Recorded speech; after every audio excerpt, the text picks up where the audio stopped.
Hey everyone, I will just give it a minute before I get things started.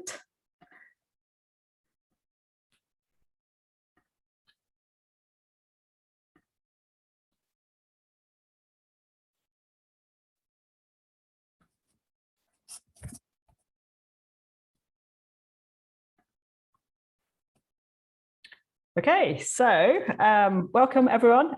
This is the monthly delivery team AMA. So we are responsible for deploying and releasing to GitLab.com and also to our self-managed users. So here to answer any questions that anyone has, and we have just Alessio, I think, so far from the team. So he'll be taking most of your questions today. But Greg, thank you for having the first question. Please kick us off. Right, thanks, Amy. So a little bit of context.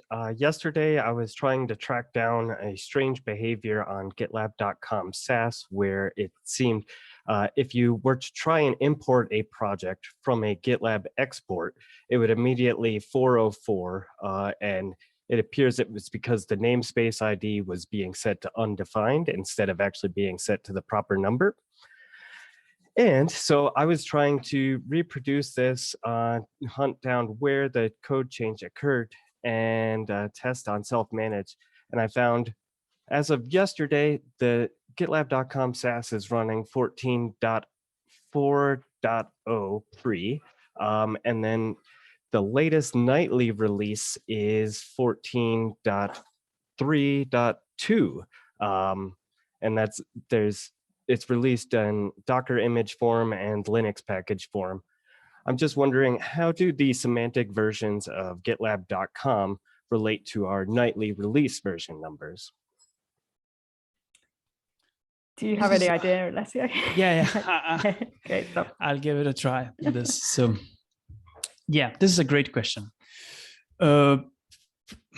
So, first of all, the nightly release package that we are running on dev is something that are not strictly owned by our team. So they just get built overnight and get installed on those machines. So we have less control and less context around that one. But I can tell you how you, where you can find the right code for what is running on GitLab.com production or staging.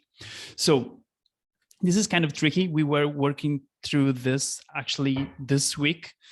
So basically, we create several auto-deploy branches each day from the master branch of GitLab repository.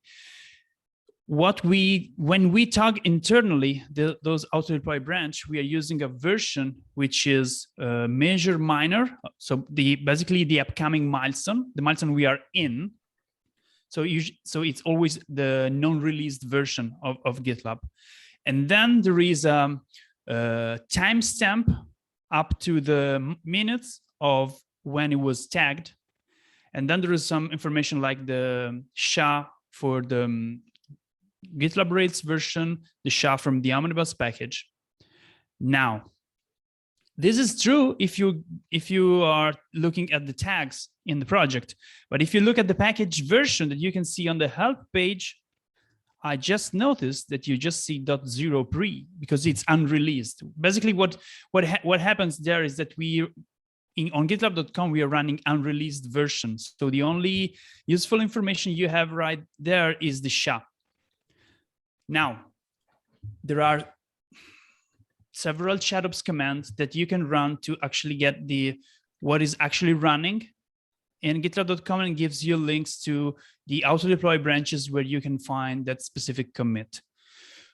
Just for information, because if you're trying to reproduce something and you want that specific commit, it could happen that this commit lives only on the security branches because of the nature of security releases, we don't run auto-deploy. We don't create auto-deploy tags on the canonical repositories. So long story short, if you do chatops run auto-deploy status, it gives you a lot of information about what is running on which environment, and from there you can find the proper commit. Great, thank you. You're I welcome. was trying to find the documentation file. I believe we have this all documented, so I'll dig those out with the how we do the tagging and the commands and things you can use to help. I'll put this one in. Yeah, I did find that link to the SHA on the help page was really helpful in finding which what code we're running. And this case, it actually was not the code at all. It was a feature flag. So just good to know for next time. Excellent. Great. Thanks so much for asking that, Greg. Does anybody, here we go.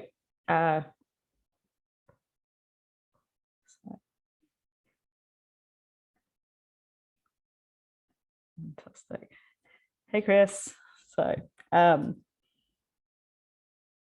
excellent. So, Chris, welcome. Would you like to verbalize? Yeah, sure. Sorry, I was going to turn it on mute here.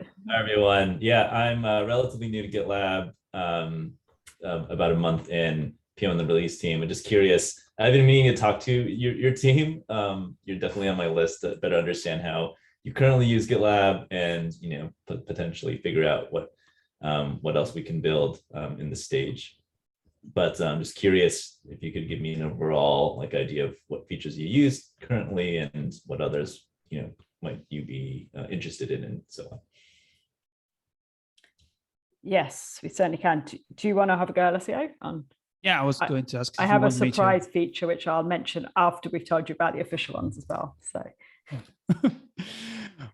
okay, let me just. So what we are using right now, just a few features. We are using the environment release tracking, and we are using this through API call, which is something that we contributed ourselves. And I would say only this. The main reason why we have problems with the release features is that most of them are designed to be working on a repository and having just one repository to track stuff. This is not how we operate, because we have GitLab rates code base, then we have Omnibus for packaging the Linux images, but then we have CNG images for Docker, Helm for charts, we have Gisli, we have several components that have their own repositories. So we ended up having all this information in our release tools project.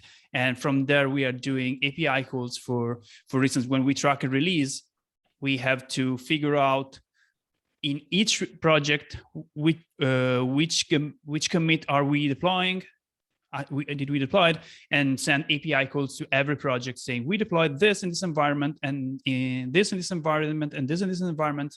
So that's the main problem that we have, that there's no concept of what we said called a product version. So having a product that is made of several sub-projects, and then you say, I deployed this, and this is made of this component on those versions. There's no such thing. So yeah, that's the main takeaway. Thank you. and I think there's a couple which we've kind of been talking about a little bit, and we're perhaps have the same kind of concepts in mind, but we don't use the kind of official GitLab versions yet, but I hope in the future we will. So the DORA 4 metrics is one where we track our releases using mean time to production. So at the moment, that's all in Sisense, and we're counting on MRs, but we'd hope in the future that actually we'd be able to properly adopt for DORA 4 and have everything. But again, because of our multiple repos, it's not sort of a straightforward switch for us. And then the other big one we have is rollbacks. So we have been watching the rollbacks feature with interest. We have rollbacks in release tools, and we run rollbacks, but we have a slightly more complicated use case, which is why we haven't adopted the kind of official release version yet.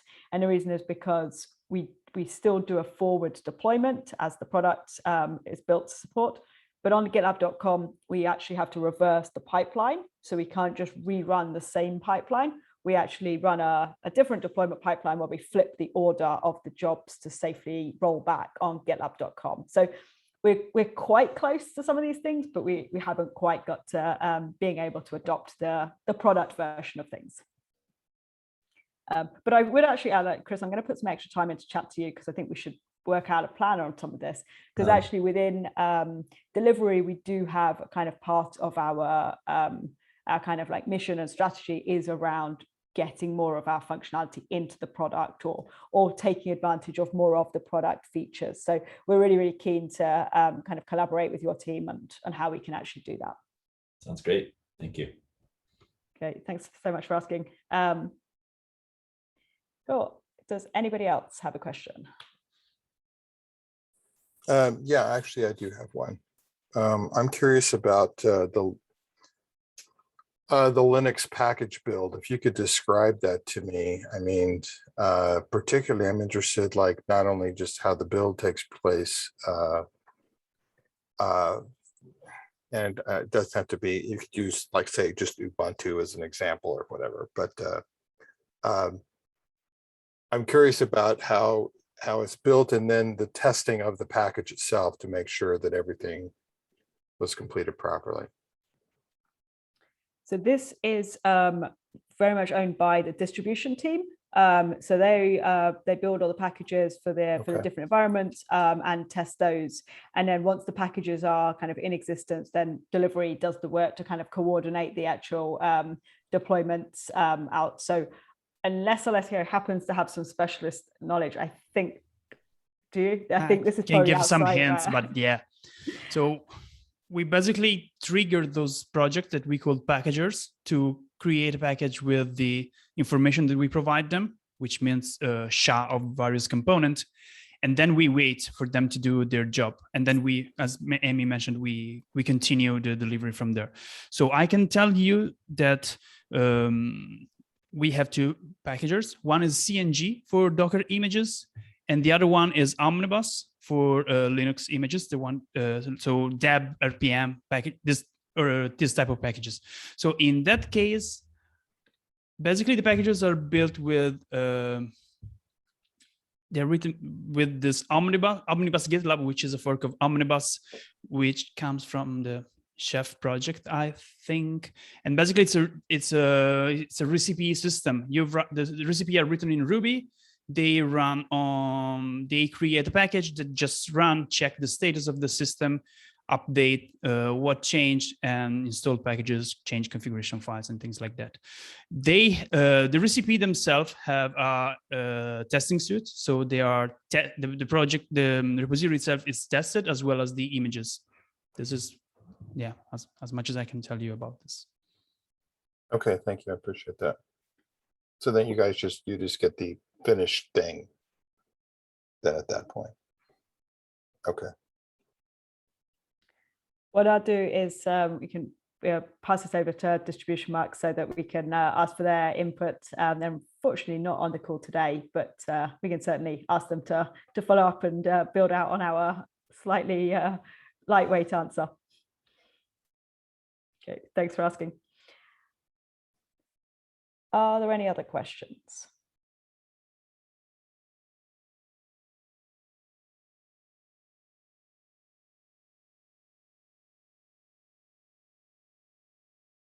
No?